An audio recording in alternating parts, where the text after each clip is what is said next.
Star fruits ಅಥವಾ ಬೀಂಪುಳಿ ಪುಳಿಯೋಗರೆ. ಇನ್ನೇನು ಮಳೆಗಾಲ ಶುರುವಾಗಿದೆ. ಈ ಟೈಮಲ್ಲಿ ನಮ್ಮಲ್ಲಿ ತುಂಬ ಬೀಂಪುಳಿ ಆಗುತ್ತೆ. ಬೀಂಪುಳಿ ಉಪ್ಪಿನಕಾಯಿ ಹಾಕಿ ಅಥವಾ ಉಪ್ಪಲ್ಲಿ ಹಾಕಿಟ್ಟು ವರ್ಷವಿಡೀ ಉಪಯೋಗಿಸ್ತಾರೆ. ಇವತ್ತು ನಾವು ಬೀಂಪುಳಿಯಿಂದ ಪುಳಿಯೋಗರೆ ಮಾಡೋದು ಹೇಗೆ ಅಂತ ನೋಡುವ. ಬೀಂಪುಳಿನ ಈ ರೀತಿ ನೀರಿಂದ ಚೆನ್ನಾಗಿ ತೊಳೆದಿಟ್ಕೊಳ್ಳಿ. ಸ್ಟವ್ ಮೇಲೆ ಒಂದು ಬಾಣಲೆ ಇಟ್ಟು ಬಾಣಲೆ ಬಿಸಿ ಆದಮೇಲೆ 2 ಚಮಚದಷ್ಟು ಎಣ್ಣೆ ಹಾಕಿ ಖಾರಕ್ಕೆ 20ರಿಂದ 25 ಬ್ಯಾಡಗಿ ಮೆಣಸು ಹಾಕಿದ್ದೇನೆ. ಬೀಂಪುಳಿ ತುಂಬ ಹುಳಿ ಇರುತ್ತೆ, ಹಾಗಾಗಿ ಹೆಚ್ಚು ಖಾರ ಬೇಕಾಗುತ್ತೆ. ನೋಡಿ, ಈ ರೀತಿ ಚೆನ್ನಾಗಿ ಫ್ರೈ ಮಾಡ್ಕೊಳ್ಳಿ. ಅದೇ ಬಾಣಲೆಯಲ್ಲಿ 1 ಚಮಚ ಅಥವಾ 1.5 ಚಮಚದಷ್ಟು ಕಡಲೆಬೇಳೆ, ಒಂದು ದೊಡ್ಡ ಚಮಚದಲ್ಲಿ ಉದ್ದಿನ ಬೇಳೆ ಹಾಕಿ ಚೆನ್ನಾಗಿ ಫ್ರೈ ಮಾಡ್ಕೊಳ್ಳಿ.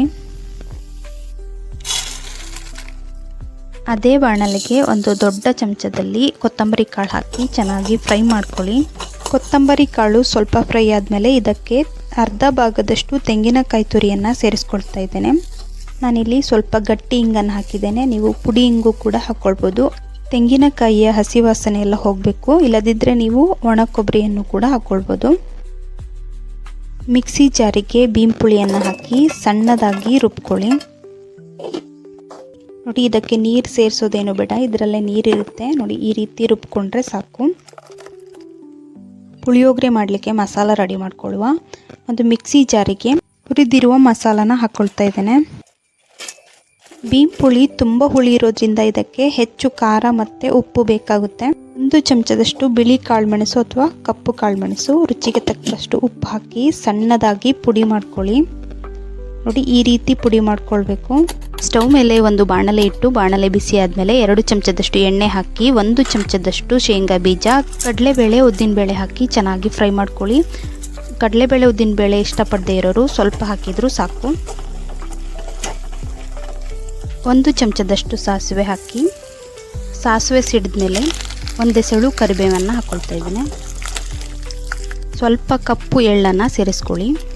ನಾನಿಲ್ಲಿ ರುಬ್ಬಿದ್ದ ಬೀಂಪುಳಿಯನ್ನು ಸೇರಿಸ್ಕೊಳ್ತಾ ಇದ್ದೇನೆ. ಬೀಂಪುಳಿಯ ಹಸಿ ವಾಸನೆ ಹೋಗೋವರೆಗೂ ಚೆನ್ನಾಗಿ ಬೇಯಿಸ್ಕೊಳ್ಬೇಕು. ನೋಡ್ತಿರ್ಬೋದು, ಈಗ ಚೆನ್ನಾಗಿ ಬೆಂದಿದೆ, ಕಲರ್ ಎಲ್ಲ ಚೇಂಜ್ ಆಗಿದೆ. ಇದಕ್ಕೀಗ ಹುರಿದು ಪುಡಿ ಮಾಡಿದ್ದ ಮಸಾಲಾನ ಸೇರಿಸ್ಕೊಳ್ತಾ ಇದ್ದೇನೆ. ಚೆನ್ನಾಗಿ ಮಿಕ್ಸ್ ಮಾಡ್ಕೊಳ್ಳಿ. ಈ ರೀತಿ ಚೆನ್ನಾಗಿ ಮಿಕ್ಸ್ ಮಾಡಿಕೊಂಡು 1 ನಿಮಿಷ ಬೇಯಿಸಿದರೆ ಸಾಕು. ಎಲ್ಲ ಬೇಳೆಗಳನ್ನು ಹುರಿದು ಹಾಕಿರೋದ್ರಿಂದ ಹೆಚ್ಚು ಹೊತ್ತು ಬೇಯಿಸ್ಬೇಕಂತಿಲ್ಲ. ನಾನಿಲ್ಲಿ ಅರಿಶಿಣದ ಪುಡಿ ಹಾಕಲಿಕ್ಕೆ ಬಿಟ್ಟೋಗಿತ್ತು, ಹಾಗಾಗಿ ಸ್ವಲ್ಪ ಅರಿಶಿಣದ ಪುಡಿಯನ್ನು ಸೇರಿಸ್ಕೊಳ್ತಾ ಇದ್ದೇನೆ. ಪುಳಿಯೋಗರೆ ಮಸಾಲಾನ ಅನ್ನಕ್ಕೆ ಹಾಕಿ ಮಿಕ್ಸ್ ಮಾಡಿ ತಿಂತಾ ಇದ್ದರೆ ತುಂಬ ರುಚಿಯಾಗಿರುತ್ತೆ. ಹುಳಿ ಹುಳಿಯಾಗಿ ಖಾರವಾಗಿ ತುಂಬ ರುಚಿಯಾಗಿರುತ್ತೆ.